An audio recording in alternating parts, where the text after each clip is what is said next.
Hey everyone, happy Friday. Yes, happy Friday, folks. We're just looking, and it's been since July 11th. We are back from travel, seeing family in San Diego, and hard to believe that it is mid-August already, and that we are a week away from the beginning of college football season, which we are definitely looking forward to since our team is starting off in Ireland next Saturday.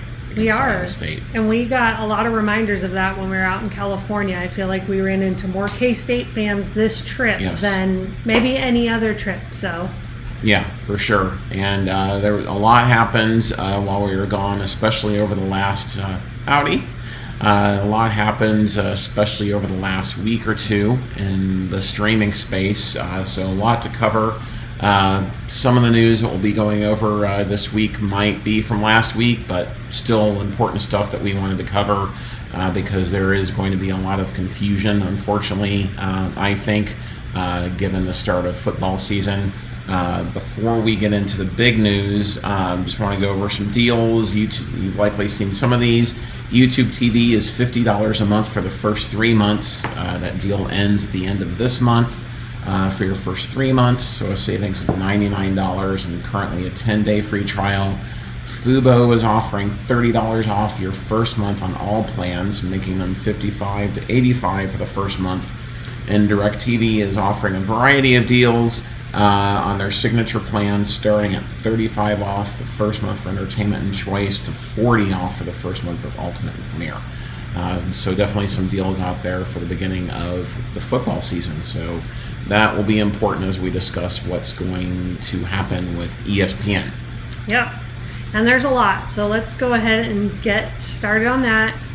Drop your questions in the chat. We're assuming people are going to have a lot of them over the coming weeks. But some of the big news was that, as you can see here, ESPN said that they are going to acquire NFL media assets in exchange for NFL equity. They also, and I'll talk more about that in a second, they also talked about a new bundle with Fox One, which you're seeing there, and more. Partnerships with WWE. So let's break it down. So first, ESPN is going to acquire NFL Network, NFL Red Zone, the digital stream of it, and NFL Fantasy in exchange for granting the NFL a 10% equity stake in ESPN. ESPN is going to distribute the linear Red Zone channel to cable satellite providers and on the new ESPN app.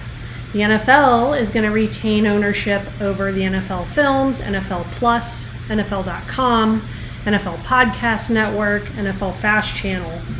And just say off the bat, this is not finalized. It's going to have to be approved by regulators. Most definitely. Yeah, and so that could definitely stop some of this. And some of it won't even go into effect till the 2026 season. Most of it. Most of it will go into effect this season anyway. So we can all take a deep breath and know not too much is changing right now, but there will be lots of confusion with it. This article from the New York Times was a great one. It covered some more details about the finances behind the deal. Analysts are estimating the equity that the NFL is receiving from this at worth $2 to $3 billion.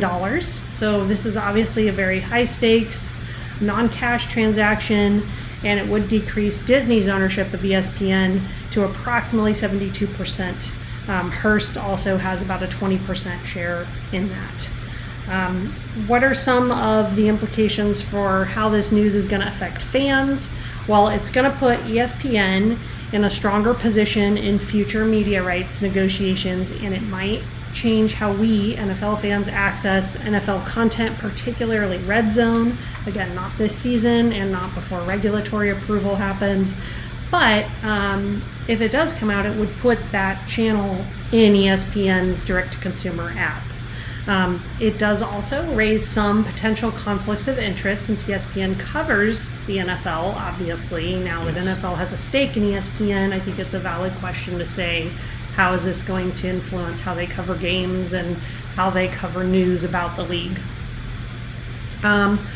More practical implication would be So I just have a lot of windows to share with you guys. So might have a little pause in between, but the end of Monday Night Football doubleheaders could be coming in 2026. So ESPN is now going to just offer clean, standalone national windows, moving ABC exclusive Monday night games back to NFL Network. That will avoid overlaps, and it'll free up 4 additional NFL game windows that the NFL can shop to new partners, which could mean more distribution of games across channels, streaming platforms, and stuff like that. So good for the NFL, potentially good for fans in that we won't have to choose between 2 games that are going to be overlapping, but also maybe more confusion for us if you want to see every game, it could get even harder. But we can be sure the NFL is going to pursue some new rights deals with these. Another announcement that came out regarding some of these games said ESPN is going to, sorry guys, I want to show you this one. ESPN is going to license 3 additional NFL games per season to air on the NFL Network for a total of 7 NFL games that will be exclusively on the NFL Network.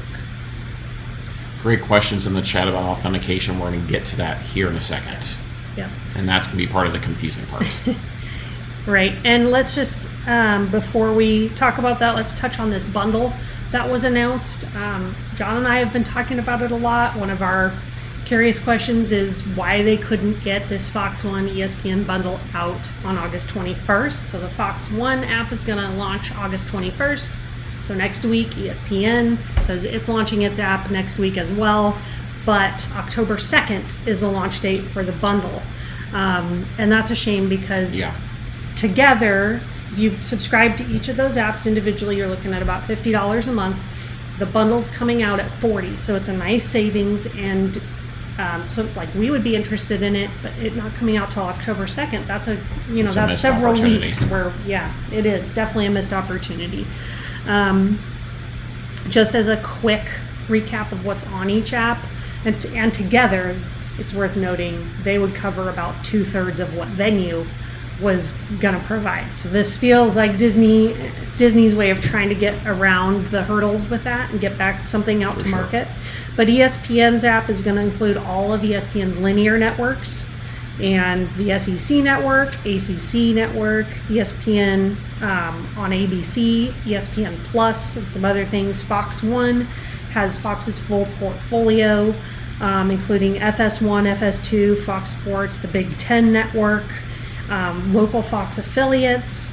So it's compelling, and we just wish it was available on August 21st. Now let's talk about some of that confusion and seeing that it's already coming about, and with some questions there in the chat. So if you already pay for a cable or live TV streaming service like YouTube TV or a cable service that includes ESPN, you will eventually get the ESPN app for no extra cost after you log in and authenticate your subscription.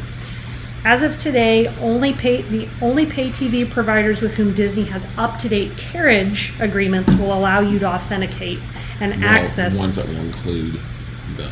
Yeah, that you can't authenticate if your carrier doesn't have an updated deal. So who are those? Charter, DirecTV, Hulu Live, obviously, Fubo, Verizon Fios, and a few small operators. But if you're with Comcast Xfinity, YouTube TV, Dish, Sling, or Cox, you're out of luck, at least at first. Alex Sherman reported that Disney said it's working on these deals, hopes to have them done by the end of the year, but some carriage renewals aren't up until 2026, so you could be out of luck for this whole football season. And so just something for anyone who's watching to pay attention to. The carriers have said that they will notify subscribers via email when they will have access to the ESPN app for free. So if you're not paying close attention, say you decide to sign up for the ESPN app right now, you could end up double paying. Yeah. So just be watchful over that.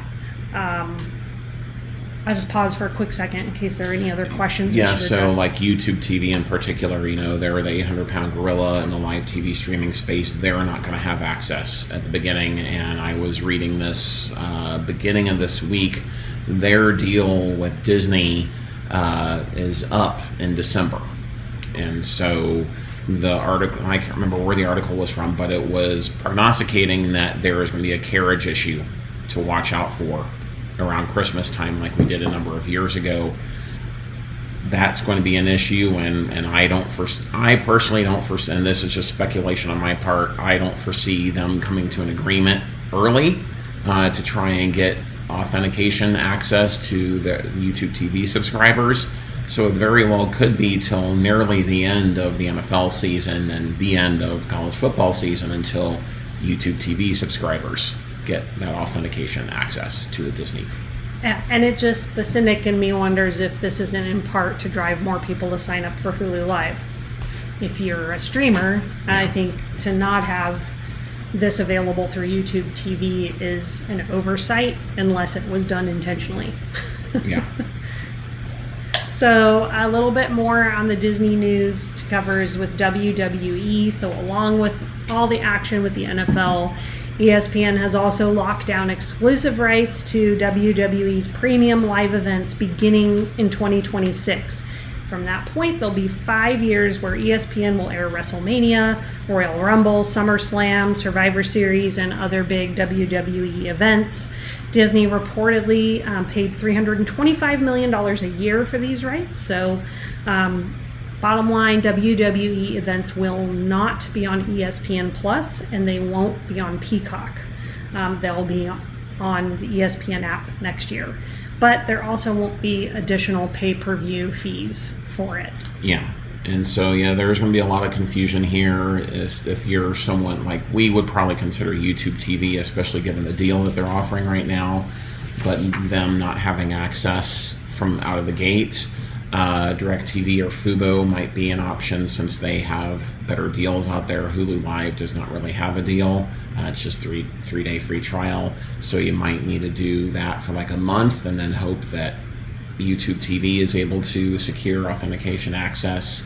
But I anticipate seeing a lot of confusion on social media and people. In terms of Fox One, this is what they're going to, so the full portfolio, including Fox News Channel, Fox Business, Fox Weather, Fox Sports, FS1 and 2, the Big Ten Network, Fox Deportes, Fox Local Stations, and then we'll have the option to bundle Fox Nation, so you're not getting it. Bundle Fox Nation and Big 10 Plus within one platform. So that's what's going to be coming with that. And we have a video coming out on Monday that's going to be going over more details on it, and we'll be here to answer any questions, because we anticipate, especially people that aren't active in streaming, will likely have some confusion there. Sort of tangentially related to that, came out about a week ago, Hulu is going to be shutting down. We've largely known about this over the past few months, because Disney has largely telegraphed this with various moves going back to last year, but it's now official. Makes complete sense. The question of when is key, and all signs point to the end of this year or very early 2026. And one of the main reasons is cost cutting. According to Variety, in fiscal 2025, Hulu will have programming costs of $4.1 billion and non-programming expenses of $2.9 billion, increasing to 4.4 and 3.3 respectively in fiscal 27. They will have an opportunity to drive additional cost efficiencies from elimination of duplicative technology and administrative costs. So it won't eliminate it entirely, but will help them cut down some. And one can argue that having everything within the Disney Plus interface will make it easier for people to get to what they want without having to move back and forth. However, according to Variety, customers will still be able to purchase standalone subscriptions to Hulu or Disney Plus, but the goal of the company is to push as many people as they can into that bundled option, because it's stickier, and they're saying Disney is spinning it marketing wise in terms of giving us more choice. I don't know, I necessarily buy that. And they're also actively working on a redesign of the Disney Plus app. And I know our experience personally, whenever we use, especially Hulu Live, I don't really use Disney Plus much, but we use ESPN Plus on occasion, commonly have technical glitches. So hopefully they're able to eliminate those. I had one this morning. I have watching Disney Plus. I have zero faith in that. And yes, Paul, I did say Big 10 Plus add-on. And we're coming next to Sling TV passes, actually. and I think Paul Black, I do think it will still be confusing for some people to see them merging together. I would say like only if maybe you've never been on Disney Plus, because Disney Plus has integrated Hulu content into it for some time now. So if you have, the bundle or at least both of the services, I think you'll be all right. And for me, I can't remember a show I've ever personally gone in to watch on Disney Plus on my own. There could be a little bit of kind of the Max effect, how it felt if you were just an HBO subscriber and then it became Max, and the interface got kind of cluttered. It was probably hard to find what you were looking for. That could be the case now once ESPN gets in there. So I'm curious to see what the redesign looks like when they're done with it. Yeah.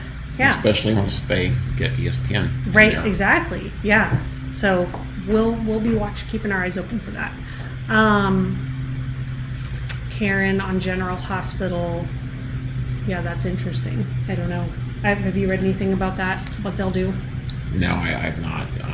I would imagine that they would have them in there, but yeah. Yeah. Maybe General Hospital, Karen, is something, that they've been waiting a little longer to put on their streaming platform. Soap opera that. Yeah, I would be surprised. I wouldn't think they'd take it off a network, but I think maybe at some point wouldn't be surprising to see them added on over there. Well, let's talk about Sling. Please feel free to continue putting your comments and questions in the chat. Sling is trying something new. We're sad to say that Sling continues to struggle. I am legit sad to say that, because I think especially with their free stream and the way that you could integrate your locals from an antenna into that platform, it was really on to a nice affordable solution for cord cutters. It's trying something called passes. It's just worth noting that its parent company EchoStar announced a combined loss of 280,000 subscribers last quarter. A larger number of those came from Dish. And average revenue per user was up, so maybe there's still some hope for Sling. But on Tuesday, Sling announced this new subscription option that we honestly like. It's called Passes by Sling, and it allows people to sign up for either 1 day, 1 weekend, or 1 week. The pricing is $4.99, $9.99, and $14.99 respectively. And this is not changing the monthly plan. That is still staying put at $45.99 a month, or $45.99, and then the passes are available beginning this week, as of a couple days ago. The day pass makes content available for 24 hours. The weekend is available from Friday to Sunday, and then the week is for 7 days, all based on the time you subscribed, and the plans don't automatically renew. Which is good. We really like that. USA Today was saying that you can purchase any of the Sling add-ons for $1 on the day pass, $2 on the weekend pass, and $3 on the week pass. The one catch is that this Passes by Sling is currently only available on the orange plan, not on blue. Don't know if they have plans to roll that out. I spoke with them this week, and they said right now there's no talk of blue coming out, possibly in the future, but they communicated it was strictly based on how successful the rollout is on orange. Yeah. Okay. And realizing that ESPN is the driver key there. driver there. Yeah. And maybe that works for fans that just want a couple of games, for a day or a weekend. So it's an interesting thing that Sling is trying. Sling is saying that this launch is all about putting control back in the hands of the fans, whether that's college football, professional sports, etc. Overall, we like the move. We feel it's sort of similar to what DirecTV is doing with its genre packs. It allows people to pay for what they want without overpaying for things they don't. Maybe this is a good thing for someone who's just a fan of, one sport. But we do see a few problems with the idea. It feels like it's a little too late. It's not to say it won't succeed, but given Sling's struggles, it could be a little too late to save them. And then, for people that aren't monitoring their subscriptions, it could cause you to overspend if you're not thinking about it. So just another plug to stay on top of what your actual streaming expenses are each month. And then another issue, and Sling isn't really to blame for this, but it is a reality that things continue to splinter, especially with sports. And so TV watching, trying to watch sports, has become so splintered that even this may not be effective. It will be interesting to see if anyone else follows suit and tries this tactic. Yeah, for sure. And a few questions in the chat I want to address. Mark, if I get NFL Plus Premium and Sling for MLB playoffs, am I missing anything? I think you should be fine, given that, to get what you want. And I do believe that Hulu, and I've not read specifically, but it would surprise me if Hulu Live subscribers don't get the ESPN Unlimited within the Disney Plus app. Larry, there was talk of a Peacock and Paramount Plus merger. What are your thoughts? There have been, and given how, so Paramount, the merger just closed within the last week with Skydance. They've come out of the gate spending, getting UFC with NBC and Peacock, getting NBA. It could be a compelling option, especially given how they're, at least Peacock, Comcast is spinning off their linears, and it wouldn't surprise me if Paramount does that as well. So I think it could be a compelling option, but I think the Paramount issue is going to be the big one right now, given that the merger just closed. Will Hulu Live subscribers get Fox One? I've not read anything on that yet. But I would anticipate seeing that, given that they're already bundling with ESPN. And so, good question, Paul Black, on is the day pass from Sling just for big events? They're spinning it as, Sling is spinning it as for the big game or like big awards events like the Oscars or Emmys or something like that. Or if there's a series on over the course of a weekend, they're pitching it as you can get it whenever. If there's a TV show that's running a marathon on over the weekend, you can get it for that. Or if there's just something you want to watch that's premiering, you can do that. And Fubo, they did add ESPN Plus. There's talk that they're going to be adding some Hulu Live channels. And Howdy on Roku. We're actually going to be reviewing that here next month, I think, early next month, so in the next week or two. So, yeah. You guys are making us smile because you're on top of it.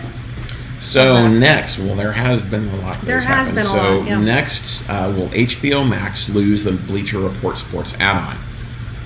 HBO Max, WBD is going through changes, and their spin-off is set to finalize mid-next year. So Warner Brothers will house HBO Max and the movie studio, and Discovery Global will house a variety of cable networks owned by WBD. The latter will continue to include Discovery Plus, and we don't know yet if Discovery Plus content will stay on HBO Max or not. But Gunnar Wiedenfels, who will run Discovery Global, dropped a nugget recently in a conference call by saying that the company will plan on launching its own DTC streaming app for TNT Sports. We had heard rumors of this being the case last month, but now it's clear that the company plans to launch it. Begs the question of whether or not HBO Max will keep the Bleacher Report Sports add-on. As a refresher, it had been an add-on made available since late 23, just started charging the $10 a month February of this year. And David Zaslav said that sports really didn't move the needle for HBO Max much, so it's not surprising to see it. And they don't, and Wiedenfall said that he doesn't see a need to sublicense anything. TNT Sports doesn't currently have a ton of big name sporting events, especially since they lost NBA. They do have some March Madness. They have got deals with MLB and NHL, some NASCAR, Big 12 and Mountain West games in the French Open, but beyond that, there's nothing really major. I personally don't think that the service could stand on its own.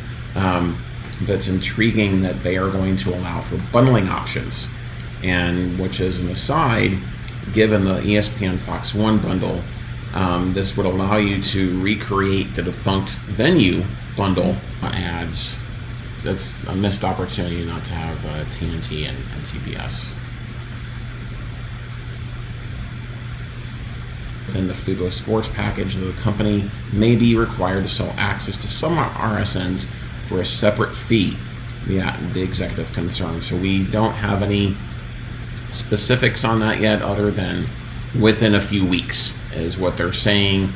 Anticipation is $50 to $60. I hope it's on the lower end of that, but it would not surprise me in true Fubo fashion that it would be more expensive, closer to the DirecTV My Sports bundle. Did you also want to just note this piece that the Fubo also announced that the DOJ is still reviewing its merger with Hulu, and that they foresee it possibly not closing until 2026. So. Yeah, that is definitely to be watched out for, and it has come out that Fubo is planning on hopefully adding some Hulu Live channels. It would be great if they were to add the Turner networks, but we will see. Yeah. And what's Jerry going to be doing about Parsons? Oh, don't get me started. No. This is typical Jerry. He's ready to burn his jersey over here. It's typical Jerry. It's maddening. Just continues to happen every year, and will happen next year. And so he'll probably end up trading him or letting him walk to go to Washington or the Eagles, I fear. I read that the Chargers might be a candidate, and I would take him as a Chargers fan. Every team is a candidate. Okay, so we just have one last story for y'all, and that is on the question, is Paramount Plus going to merge its platform with Pluto? So John even mentioned that merger.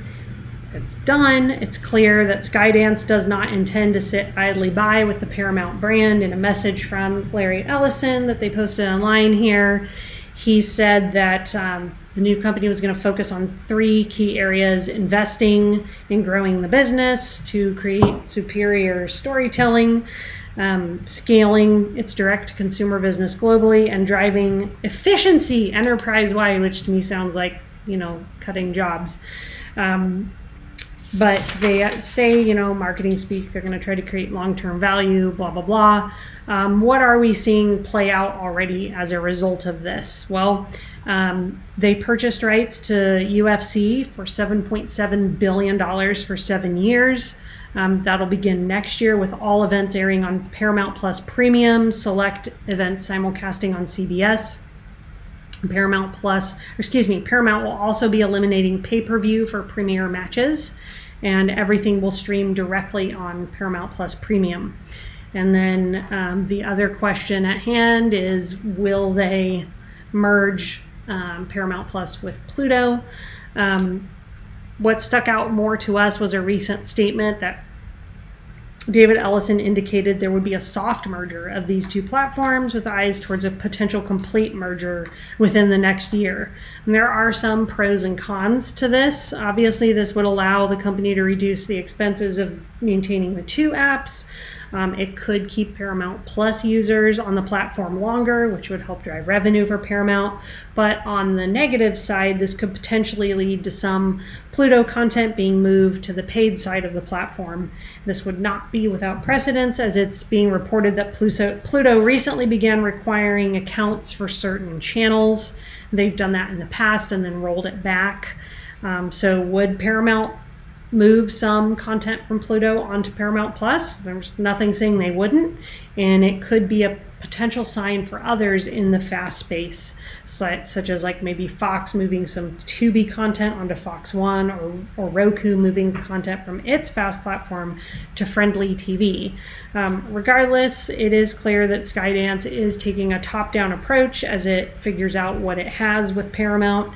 Execs have said everything is on the table, from partnerships and bundling options. So therefore, maybe with Peacock and others, to even spending more on content. So something to keep watching. Yeah, and great question, Paul. With UFC going to Paramount, is it going to be the end of the PPP pay-per-view model for consumers?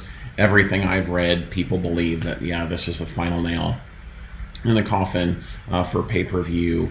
Really in the 21st century with streaming is the way that it is.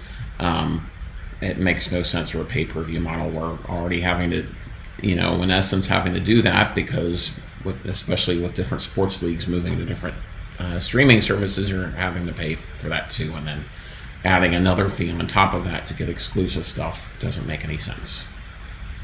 And yes, we are planning on doing a review of ESPN and Fox One. So that is definitely in the offing. So a lot to follow over the last week or two, and it's going to be even more over the next couple of weeks with Fox One and ESPN rolling out a week from yesterday, the 21st, and and so it's so just have to make sure you be in the know, and most importantly, don't double pay, because that's the worst. And unfortunately, this is Disney involved, so they are going to make things as clear as mud. And yes, Paul, go Cats. Yes, week 0 is almost here. It is. Yes. Well, thank y'all for hanging with us today, especially bearing with some of those technical issues we had earlier. Thank you, Cox. We will plan to be back next Friday and look forward to covering what else happens over the next week. Enjoy your last weekend before football starts. Yep, that's right. Woohoo. All right, have a great weekend, everyone. Bye.